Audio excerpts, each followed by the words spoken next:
नमस्कार चंटी में स्वागत आपका। मैं हूं योगेंद्र। आप देख रहे हैं बड़ी खबर, और बड़ी खबर में हम बात करेंगे एक बड़े मुद्दे की।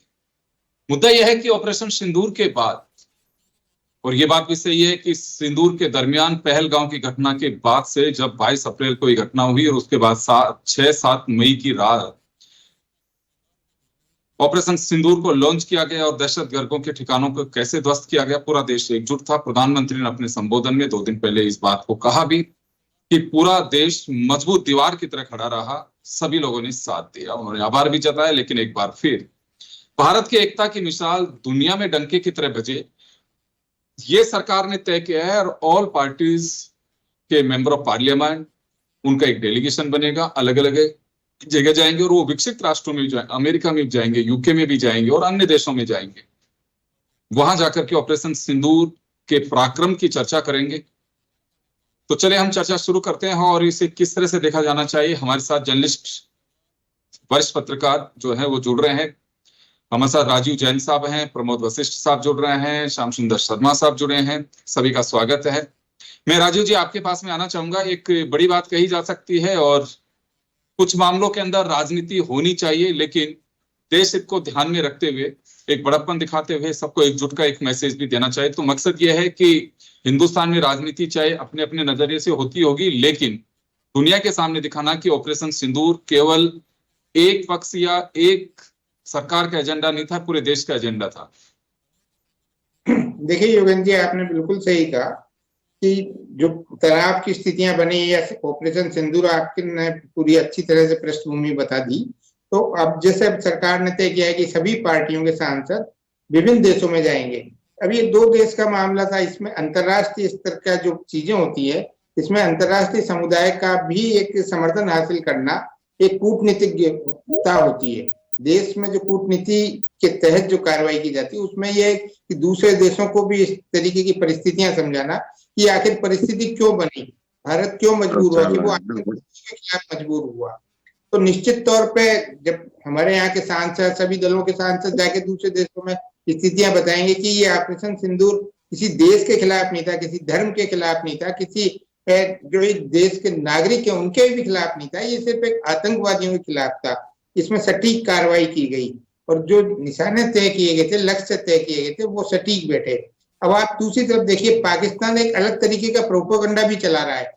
वो कई तरह झूठ का सहारा ले रहा है कि साहब भारत ने तो सिविलियंस पे अटैक कर दिया, रात के अंधेरे में कर दिया, मदरसों पे कर दिया, धार्मिक स्थानों पे कर दिया। तो उन सब चीजों का वस्तुस्थिति भी पूरी दुनिया के सामने जानी चाहिए। भारत सरकार अपने स्तर पर तो कर ही रही है कूटनीतिक के तौर पर, लेकिन अब जब भारत के विभिन्न दलों के सांसद जाएंगे और वो देश की परिस्थितियां समझाएंगे कि भाई हमारी देश की सेना का कोई मकसद नहीं था, किसी सिविलियन को निशाना नहीं बनाना था, ना पाकिस्तान के कोई मिलिट्री स्टेशनों को कहीं निशाना बनाना था। हमारा लक्ष्य सिर्फ ये था कि जो आतंकवादी हैं या उनके सरगना हैं या उनके आका हैं, उनको पनपाने वाले जो लोग हैं, उनको निशाना था। हम भारत ने कई बार सबूत भी दिए, अंतर्राष्ट्रीय स्तर पर भी सबूत दिए कि पाकिस्तान इस तरह का प्रोपेगेंडा चलाता है, वो आतंकवादियों को पनाह देता है। इन सब चीजों का पुख्ता सबूत दिए। पुख्ता सबूतों के बाद ही सेना ने एक सटीक कार्रवाई की और सेना की काफी भारतीय प्रशंसा हो रही है, भारत में हो रही है, दुनिया भर में हो रही है कि भारतीय सेना ने बहुत संयम से काम लिया।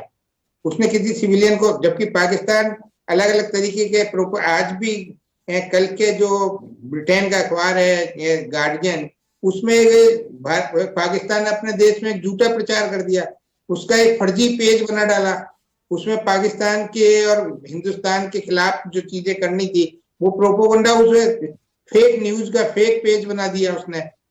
तो आप देखिए पाकिस्तान तो किस तरीके से अपने नागरिकों को भी मतलब बरगला रहा है कि भारत का हमने ये कर दिया, भारत ने कुछ नहीं किया, भारत ने हमारे सिविलियंस पर अटैक किया, जबकि ऐसा कुछ नहीं है। अब उन सब चीजों को साफ करने के लिए और अंतर्राष्ट्रीय स्तर पे ये चीजें जाती हैं। अपनी पूर्व में भी चर्चा हुई थी, जब ये पहलगाम की घटना हुई थी, तब कई पैनलिस्ट कह रहे थे कि साहब वो तुरंत कार्रवाई नहीं दे। वो तुरंत कार्रवाई का तो संभव ही नहीं है। 2 देशों का मामला है, दूसरे देश के अंदर में जाके आपको जो आतंकवादियों के शरण स्थली है, जहाँ ट्रेनिंग होती है, लॉन्चिंग पैड है, उनको नेस्तनाबूद करना है, तो उसमें एक समय लगता है। तो वो भारत सरकार ने पूरा समय लिया। उस बीच में कूटनीतिक स्तर पे भी काफी कार्रवाई की, उनका पानी बंद किया गया, अंतर्राष्ट्रीय स्तर पर बताया गया कि साहब ये पाकिस्तान जो जिस तरीके से पनाह दे रहा है दहशतगर्दों को, तो वो भी एक चीजें हैं। तो सब जरूरी, भारत की जो एक इसमें कह सकते हैं कि पूरी एक कूटनीतिक सफलता रही है कहीं ना कहीं पूरे अंतर्राष्ट्रीय समुदाय को। अब जो पाकिस्तान की तरफ से प्रोपोगंडा चल रहा है जगह जगह कि साहब भारत ने हमारे खिलाफ, वो हमारे नागरिकों पे हमला, हमारे धार्मिक स्थलों पे हमला किया, तो उन सब चीजों का साफ करने के लिए, और हमारे पास तो सैटेलाइट तस्वीरें भी हैं, पाकिस्तान कहीं कुछ चीजों का सबूत नहीं दे रहा है, वो सिर्फ एक अनर्गल प्रलाप कर रहा है। जैसा कि मैंने बताया कि मैं आज ही खबर देख रहा था कि उसने गार्जियन अखबार का एक फेक पेज बना डाला, जबकि गार्जियन अखबार ने आज खंडन किया कि हमारा ये कोई पेज नहीं है, ये तो पाकिस्तान ने अपने स्तर पे कुछ कर दिया। तो इन सब चीजों को कहीं ना कहीं अंतर्राष्ट्रीय समुदाय के सामने लाने के लिए ये भारत सरकार का एक अच्छा कदम है, और कूटनीतिक पे इसको सफलता मिलेगी। जी योगेंद्र जी। प्रमोद जी, आपके पास में आना चाहूंगा। 1994 नरसिम्हा राव ने जिनेवा में अटल बिहारी वाजपेयी को कश्मीर का पक्ष रखने के लिए भेजा था। तब वो विपक्ष में थे, सरकार नरसिम्हा राव की थी। तो ये पहली बार नहीं, पहले भी ऐसे सिलसिले हैं, लेकिन अब और पहले के राजनीति के बड़प्पन में बहुत अंतर है। अभी भी कांग्रेस कह रही है कि विशेष सत्र बुलाया जाना चाहिए, ऑपरेशन सिंदूर पर देश की एकता का परिचय इस हाउस से भी जाना चाहिए और सबको खुल करके बताना चाहिए कि हमने 9 ठिकानों को कैसे ध्वस्त किया है। लेकिन उस पर भी सरकार की कोई प्रतिक्रिया नहीं आई है। सहमति भी दी जा रही है कि एक अच्छा कदम है, लेकिन अभी भी विपक्ष उसकी मांग कर रहा है कि सत्र जरूर बुलाया जाना चाहिए। तो दोनों चीजें साथ में चलेंगे, या फिर सरकार को इसमें रुख स्पष्ट करना चाहिए कि कुछ दिन बाद हम बुला लेंगे, मानसून का सत्र आ रहा है, उसको प्री कर सकते हैं। भूपेंद्र जी, इसमें आप इस बात को समझिए कि जो ये सांसद 40 सांसदों को 22 या 23 मई को जो भेजा जा रहा है, तो इनको जो भेजा जा रहा है, तो सरकार ने सब कुछ बता दिया है, विदेश मंत्रालय ने इनको ब्रीफ कर दिया है, जब तो ये जा रहे हैं। फिर उसमें सत्र की क्या आवश्यकता पड़ गई? जब जयराम रमेश इस बात को स्पष्ट उन्होंने आज कर दिया कि हम भेज रहे हैं, उन्होंने नाम दे दिए, शशि थरूर, अमर सिंह और कुछ नाम दिए हैं जो कि भाई ये हमारी तरफ से जाएंगे। वो कांग्रेस अध्यक्ष किरण रिजिजू जो इसको मॉनिटरिंग कर रहे हैं, किरण रिजिजू, उन्होंने बात की कांग्रेस अध्यक्ष से, उन्होंने स्पष्ट बता दिया सारा। विदेश मंत्रालय ने इनको इंडिकेट कर दिया कि आप तैयार रहें पूरी तरह से। तो इनको जो बताया जाएगा, ये तो हो नहीं सकता कि सांसद मर्जी में आए जो ही बोलेगा। ये देश की पूरी उसका सवाल है। तो जो तथ्य हैं, कंटेंट, जब आप दक्षिण अफ्रीका, अमेरिका, यूके, यूएई और यहाँ के कुछ देश हैं, इनमें जो जा रहे हैं, तो वहां ये थोड़ी कि आप जो मन चाहा बोल दिया, वहां कुछ कंटेंट दिए जाएंगे। तो और इसमें मुझे लगता है कि इसमें बड़ी वो है सत्र की। तो अभी जो कांग्रेस की मांग थी, आप देखिए धीरे धीरे वो बंदी हो गई, बात ही नहीं कर रहे अब सत्र बुलाने की, क्योंकि ये वो समझ चुके कि अभी सेना हटी नहीं। आज भी राजनाथ सिंह जी भुज में बोले ये तो टेलर था, पूरी पिक्चर अभी बाकी है। तो आप ये देखिए खुला बोल रहे हैं। तो ये मुझे लग रहा है जो सांसदों को भेजने का वो है, ये ग्राउंड तैयार किया जा रहा है पूरी तरह से। जो मेरी सोच है या मैंने जो चर्चा की है कुछ बुद्धिजीवी वर्ग से, ये ग्राउंड तैयार किया जा रहा है फॉरेन में, विदेशों में, कि भाई इस तरह से आतंक पर ये स्थिति है। और आतंक पर कौन देश चाहता है कि आतंकवादीपन पे, तो ये माहौल तैयार करके एक बार फिर कोई बड़ा धमाका होगा। क्योंकि हर लीडर इस बात को बोल रहा है कि पिक्चर थी, अभी तो टेलर था, ये पूरी पिक्चर हर कोई बोल रहा है। हम सेना हटाए नहीं है बल्कि बढ़ा रहे हैं, हमारे हथियार बढ़ा रहे हैं, हमारे इंडिया मेड हथियार जो बढ़ा रहे हैं। तो जो आप जिस बात को आप कह रहे हैं कि विशेष सत्र की तो कोई है ही नहीं जरूरत। विशेष सत्र तो जब बुलाएं जब खत्म हो गया, ये जो गोलीबारी का जो युद्ध का नाम दिया है ना हो, ये खत्म हो गया, तो खत्म हुआ ही नहीं अभी पूरी तरह से। और आप इस बात को टीएमसी ने भी मान लिया, इस बात को एनसीपी ने भी मान लिया, ये सब भी जा रहे हैं 40 सांसदों को डेलीगेशन में, ये भी सारे नाम देने जा रहे हैं।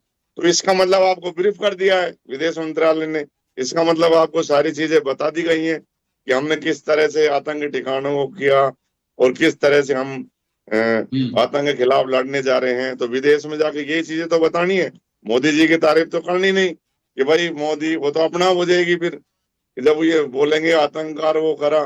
तो ये भी एक बड़ी चीज है और ये तो देश की सुरक्षा संप्रभुता का सवाल है।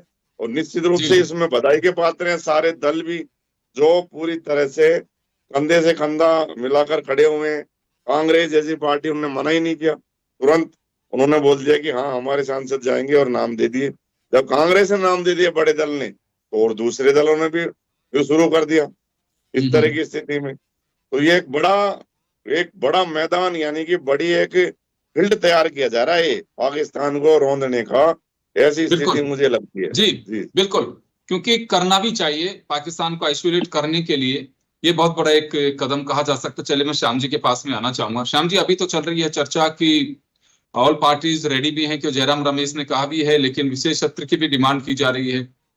तो इस बीच एक बड़ा कदम होगा, और जैसे अभी प्रमोद जी ने भी कहा कि देखिए तो सेना के पराक्रम और ऑपरेशन के बारे में जाकर के बताना होगा, लेकिन इसमें आपको लगता है कि सरकार की भी एक तरह से मार्केटिंग होगी, और ये भी बताया जाएगा कि देखिए सरकार ने बड़प्पन भी दिखाया, सारे पार्टी के सांसदों को, सब पार्टियों को भरोसे में लेकर के भेजा है। अब ये बात तो सही कि 22 या 23 मई को 10 दिन का टूर बन रहा है। नहीं, 10 दिन का टूर बन रहा है। किरण रिजिजू जी ने राष्ट्रीय अध्यक्ष कांग्रेस से भी बात की है, और कांग्रेस ने देखिए अनुराग ठाकुर हैं, वो नेतृत्व करेंगे, और उसमें 5 या 6 सांसद, 8 ग्रुप बनाए जाएंगे, जो कि अमेरिका, यूके, अफ्रीका, कतर और यूएई में जाएंगे।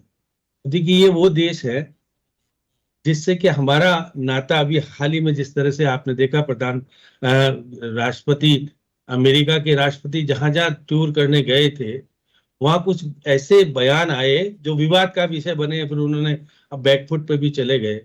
अब क्योंकि देश में अब देखिए, चाहे सांसद तो हमारे प्रतिनिधि के रूप में जाते हैं, और क्योंकि ऑपरेशन सिंदूर के बारे में बातचीत करने के लिए जा रहे हैं, अब वहां पर देखिएगा निश्चित रूप से राजनीति तो करने जाएंगे नहीं।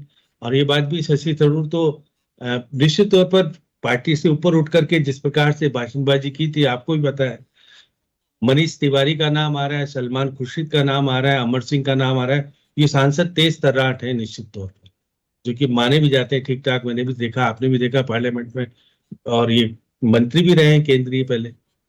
उसके बाद देखिएगा कि एनसीपी से सुप्रिया सुले जा रही है, अब ओबीसी जो है वो भी जा रहे हैं, जा सकते हैं, वो भी जा रहे हैं इसमें। और देखिए अपराजिता सारंगी भी जा रही हैं। तो देखिएगा निश्चित तौर पर सबको कहा है कि तैयार रहिएगा। और जिस तरह से ये पहली बार नहीं जा रहे सांसद, आपने भी कहा 1994 में नरसिंह राव ने तो जिस तरीके से राष्ट्रीय आयोग संयुक्त राष्ट्र संघ में भेजा था, उसमें फारूक अब्दुल्ला भी थे, सलमान खुर्शीद भी थे, अटल बिहारी वाजपेयी ने नेतृत्व किया था। ये भी कहा गया था कि भाई प्रतिपक्ष का नेता कैसे आ गया बोलने, तो कहा हम भारत का प्रतिनिधि के रूप में बोलने आए हैं, ना कि प्रतिपक्ष के नेता के। तो अटल बिहारी वाजपेयी का तो बहुत अलग तरह का स्थिति थी, लेकिन 2008 में जब बम्बई कांड हुआ था हमारे यहाँ, उसके बाद भी भेजे गए थे। देखिएगा मनमोहन सिंह जी ने विदेश में भेजा था। अब विदेश में जाकर के ये किससे मिलेंगे, किससे बातचीत करेंगे, अभी ये बन रहा है कि वहाँ हमारे जो भारतीय रहते हैं उनसे बातचीत करेंगे, या वहाँ के सांसदों के बीच में बातचीत करेंगे, किस तरह की स्थिति। और फिर जिस तरह से अमेरिका के राष्ट्रपति ने जो कुछ, देखिए यूएई में रहे, कतर में भी गए, और जिस तरह का माहौल, जिस तरह की बातें उन्होंने वहां जाके कही है, तो निश्चित रूप से हमारे सांसद जाके कहेंगे कि ऐसा नहीं है, हमारा जो समझौता हुआ था उसमें तीसरे देश की तो भूमिका है ही नहीं। जो अब आप वो कह रहे हैं कि नहीं, मैंने तो खाली ये कहा था कि दोनों देश शांति के लिए करो, व्यापार करो, लड़ो मत, और मैंने मदद की थी, मैं उसके अंदर तीसरा व्यक्ति के रूप में काम नहीं कर रहा था। देखिएगा निश्चित रूप से मोदी जी से ज्यादा एक्सपर्ट है ट्रम्प साहब, वो ज्यादा प्रोपोगंडा करना जानते हैं कि मोदी जी नहीं बोले उसके पहले वो बोल जाते हैं। तो निश्चित तौर पर इस देश की राजनीति में एकता का सूत्र तो सबने दिया है। जयराम रमेश सही कह रहे थे कि हम देश की राजनीति के अंदर बाहर जाकर के तो विरोध कर नहीं सकते। अब ये तो है नहीं कि जिस प्रकार से पहले प्रतिपक्ष के नेता राहुल गांधी जाकर के अमेरिका में क्या कुछ बोल के आए थे, लेकिन अब क्योंकि डेलीगेशन जा रहा है, ये देश का डेलीगेशन है और देश भेज रहा है, तो ऐसी स्थिति में देश की परिदृश्य ढंग से रखा जाए। ऑपरेशन सिंदूर में हमने क्या कुछ किया, और हम ये बताने का प्रयास करेंगे कि हम कभी भी हमने पब्लिकली किसी नहीं किया, केवल आतंकवादी ठिकानों के ऊपर हमने करके वहां के आतंकवाद को खत्म करने का प्रयास किया। हमने ऐसा कभी नहीं कहा कि हम सिविलियन के ऊपर कुछ करना चाहते थे, जिस बिल्कुल प्रकार आप से हो श्याम रहा जी है। सही कह रहे हैं, क्योंकि पाकिस्तान, जैसे अभी प्रमोद जी ने भी बताया, राजीव जी ने बताया, आप भी बता रहे हैं कि पाकिस्तान इस तरह की चीजें दुनिया के सामने फैला रहा है कि हमारे नागरिकों को निशाना बनाया, हमारी जो आस्था है उसको चोट पहुंचाने की कोशिश की है, क्योंकि रिलीजियस हर कंट्री के लिए बहुत प्रमुखता से रखता है। नास्तिक कोई भी दुनिया का मुल्क नहीं है। कहा जाता हो कि वेस्टर्न कल्चर, उनका भी अपना एक प्रेरित करने का तरीका होता है। हर जगह आस्था मौजूद है, पाकिस्तान इसको भरपूर कोशिश कर रहा है। और आप सही कह रहे हैं कि वहां कुछ न कुछ सरकार ने लाइनअप किया होगा, कुछ रूपरेखा तय हुई होगी, प्रेस ब्रीफिंग होती वहां जाके या वहां के पार्लियामेंट में जाकर के, और सत्र होगा तो उसमें अपना पक्ष रखेगी सरकार, यहाँ से जाने वाला डेलीगेशन, ये देखने वाली बात होगी। क्योंकि भारतीयों के बीच में जाकर के सभा करेंगे उसका कोई औचित्य नहीं है कि कुछ होगा। लेकिन मुझे लगता है, राजीव जी आपके पास में आना चाहूंगा, तो इसकी एक रूपरेखा तय हुई होगी, क्योंकि सब जगह दूतावास हैं, वहां से पूरी फील्डिंग जमी होगी, बताया जाएगा कि हाउस को कॉल किया जाएगा उस कंट्री में, या फिर मीडिया के सामने ब्रीफिंग होगी। किस तरह से लगता है आपको? देखिए योगेंद्र जी, मतलब जब भारतीय संसदीय दल के रूप में जाएंगे सांसद हमारे, तो वो जो विदेश में जो भी फोरम होते हैं उन सब का उपयोग किया जाएगा। जहां जहां अपनी बात, देश की बात रखी जा सके, तो उन सारे फोरमों का उपयोग होगा। हर देश में विदेश मंत्रालय होता है, मिनिस्ट्री ऑफ एक्सटर्नल अफेयर्स होती है, उनके प्रतिनिधियों को बताया जाएगा कि हमारे देश ने इस तरीके से किया। जो पाकिस्तान जिस तरीके का प्रोपोगंडा या फेक न्यूज चला रहा है वो नहीं है, हमने तो ये किया। हमारे जो जाएंगे सब वो सबूतों के साथ जाएंगे, वो वहां के विदेश मंत्रालय में जानकारी देंगे, या वहां के जो शासनाध्यक्ष या राष्ट्राध्यक्ष जो भी प्रमुख होंगे तो उनसे भी मिलने का प्रयास करेंगे, वहां की मीडिया को भी जानकारी देंगे। तो हर जगह हमारे दूतावास है, उनके मार्फत पहले ही सारी चीजें लाइन अप हो जाएंगी। ये बहुत सेंसिटिव चीज होती है। और विदेश मंत्रालय के दूतावास है, जिन देशों में जाएंगे उनके विदेश मंत्रालयों के प्रतिनिधियों के सामने अपनी जानकारी रखेंगे। और वो सारे देश ऐसा नहीं है, जो दूसरे देश के इस तरीके के डेलीगेशन आते हैं उनको कहीं मान्यता मिलती है, उनकी बात को ध्यानपूर्वक सुना जाता है, वो रिकॉर्ड पे चीजें रहती है कि वो आधिकारिक तौर पे मानी जाती है कि ये इस देश की ये जानकारी है, उन्होंने ये सामने रखी है। अब वो तीसरे पक्ष होते हैं कि और वो चीजें होती है जो विकसित देश हैं या जो प्रभावशाली देश होते हैं, वो एक तीसरे फोरम से भी जानकारी जुटाते हैं। हर देश जो घटनाक्रम हुआ, भारत पाक के बीच जो तनाव हुआ, हर देश की निगाह थी, हर देश का विदेश मंत्रालय इस पे निगाह रखे हुए था, वो अपने स्तर पे सारी जानकारियां जुटा रहा था। अब ये जाएंगे तो पाकिस्तान जिस तरीके का प्रोपोगंडा फैला रहा था उसकी हकीकत को वो वहां सामने रखेंगे, तो दूसरे देश इन चीजों को मानेंगे सही कि नहीं। हिंदुस्तान ने जो कह रहा है, जो किया है, उसमें कहीं अंतर नहीं है। पाकिस्तान ने कहीं फेक न्यूज़ें चलाई, उनके आज मतलब आप उनके यूट्यूबर या उनका मीडिया की चीजें हम देखें तो वहां भी अभी चीजें पनपने लगी हैं कि पाकिस्तानी जो रक्षा मंत्री हैं या प्रधानमंत्री हैं वो किस तरीके की फेक बात कर रहे हैं, वो सोशल मीडिया के जरिए ही करेंगे। सोशल मीडिया पे देख लो, अब सोशल मीडिया पे तो वहां के लोगों ने ही फेक चीजें चला दी, तो वो इन सब चीजों का खंडन या जो भी चीज मतलब एक वस्तु स्थिति पूरी विश्व समुदाय के सामने, अंतर्राष्ट्रीय जगत में जो हमारे देश के लोग या जो प्रतिनिधि जाएंगे वो जिस ढंग से प्रस्तुत करेंगे कि नहीं हमारी ये स्थिति है, हमने कोई किसी आम नागरिक को निशाना नहीं बनाया, ना कोई मिलिट्री स्टेशनों पे धावा बोलने का हमारा वो था मकसद। हमारा मकसद देश का जो ऑपरेशन सिंदूर चलाया उसका मकसद सिर्फ आतंकवाद को खत्म करना था। और ये भारत सरकार प्रधानमंत्री भी स्पष्ट कर चुके हैं ऑपरेशन सिंदूर अभी जारी है, तो संसद सत्र तो अभी बताया नहीं जाता कि ऑपरेशन सिंदूर अभी कंप्लीट नहीं हुआ। मतलब सरकार का आधिकारिक तौर पे ये वक्तव्य भी सामने आ चुका है, तो उस रूप में भी हम देखें सत्र अभी एक कोई मतलब उसकी जरूरत महसूस नहीं है कि अब सांसदों का जो प्रतिनिधि बनकर जाएंगे विदेशों में वो स्थिति वहां स्पष्ट करेंगे। ये हमारे देश की राजनीति ये बात में भी होती रहेगी, एक महीने बाद हो जाएगा। बिल्कुल बिल्कुल। प्रमोद जी आपके पास में आना चाहूंगा। देखिए दो बातें होंगी इससे, एक तो जिस तरह की चर्चाएं चल रही हैं कि भारत में आपस में बिखराव है, ये है दुनिया के सामने, दुनिया के भी उन बड़े राष्ट्रों के सामने एक मैसेज जाएगा कि भारत की यूनिटी है और बाकायदा सब लोग एकजुट है, खासकर आतंक के मामले में, पाकिस्तान की हरकतों के मामले में। तो एक बड़ा मैसेज देने के लिए, क्योंकि यहाँ सारी क्लियरिटी है। आप जो बताया पहले भी कि राजनाथ सिंह ने भुज में साफ कहा है कि ऑपरेशन सिंदूर अभी बाकी है और एक झांकी है, तो अब इसका ट्रेलर देखा, पिक्चर अभी बाकी है और सारी चीजें हैं। प्रधानमंत्री भी कह चुके हैं कि इसे स्थगित किया है, खत्म नहीं किया गया है, क्योंकि ये आतंक के खिलाफ वो ऑपरेशन है जिसे बदस्तूर जारी रखा जाएगा। तो यही सब चीजें जाकर के बताई जाएंगी ताकि एक मैसेज ये दिया जा सके कि पाकिस्तान की इस हरकत की वजह से ऑपरेशन सिंदूर चलाना पड़ा। योगेंद्र जी, बिल्कुल आपने इस बात को सही कहा है कि ये एक माहौल तैयार किया जा रहा है कि समर्थन जुटाना। जैसे मान लो 8-9 सांसद जाएंगे एक देश में, 5-6 का ग्रुप बनाया, जिस तरह से जो चर्चाएं आ रही हैं, तो निश्चित रूप से जब यहाँ का जाएंगे तो ये सांसद के रूप में नहीं, एक सरकार के प्रतिनिधि विदेश मंत्रालय के उसके रूप में वहां जा रहे हैं।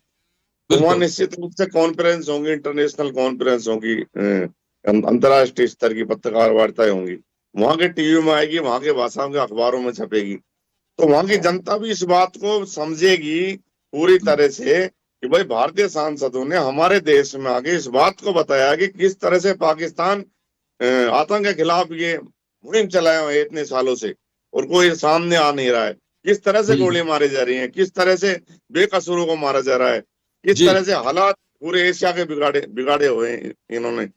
तो ये निश्चित रूप से एक बड़ा माहौल तैयार करने वाला पहलू होगा। वैसे सांसद गए 94 में गए हैं, 2008 में गए, लेकिन इतनी बड़ी संख्या में एक डेलीगेशन और एक इस तरह के पर्टिकुलर देश में गए अभी, लेकिन पूरे दुनिया के उन बड़े राष्ट्रों के सामने ये अपनी बात रखने के लिए एक बड़ी पहली से कही जा सकती है। प्रमोद जी, मैं माफी चाहूंगा, समय कम है, मैं एक बार श्याम जी का रुख करना चाहूंगा। श्याम जी, आपके पास में आना चाहूंगा।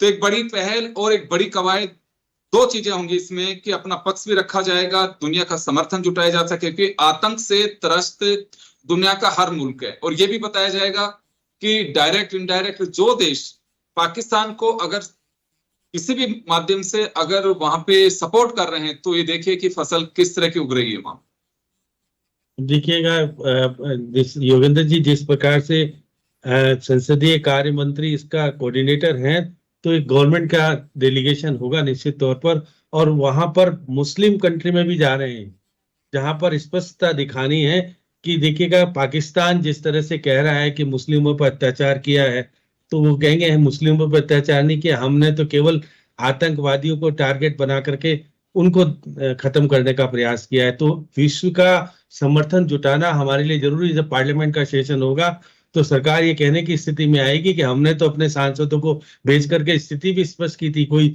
बीजेपी के सांसद नहीं गए थे वहां, ऑल पार्टी के सांसदों को भेज करके सरकार का मनोबल ऊंचा होगा इससे, और ये बताने में प्रयास, जब पार्लियामेंट चलेगी तो जो रिपोर्ट भी पेश की जाएगी इनकी कि भाई क्या कह के आए, क्या करके आए, और हम क्या इच्छा प्रकट करना चाहते हैं इस विश्व के सामने कि भारत की आने वाली रणनीति किस प्रकार की रहेगी। जिस प्रकार से भाषणबाजी तो कुछ भी की जा सकती है, देखिए रक्षा मंत्री कुछ कहे, लेकिन ये डेलीगेशन वास्तविक स्थिति को बताने का प्रयास करेगा, क्योंकि सारी चीजें लेके जाएगा जो हमारे पास मौजूद है सबूत के तौर पर, वहां बताई जाएगी, बाकायदा अखबार वालों से भी बातचीत होगी, सब कुछ होगा, जिससे कि भारत की छवि को बिगाड़ने का प्रयास नहीं हो और स्थिति स्पष्ट हो जाए।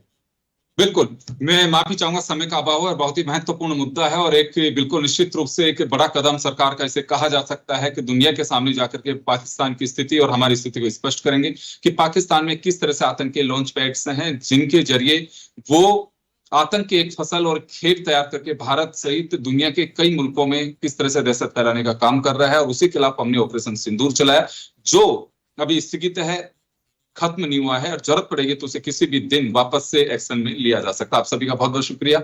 बड़ी खबर में इतना ही, दीजिए इजाजत, नमस्कार।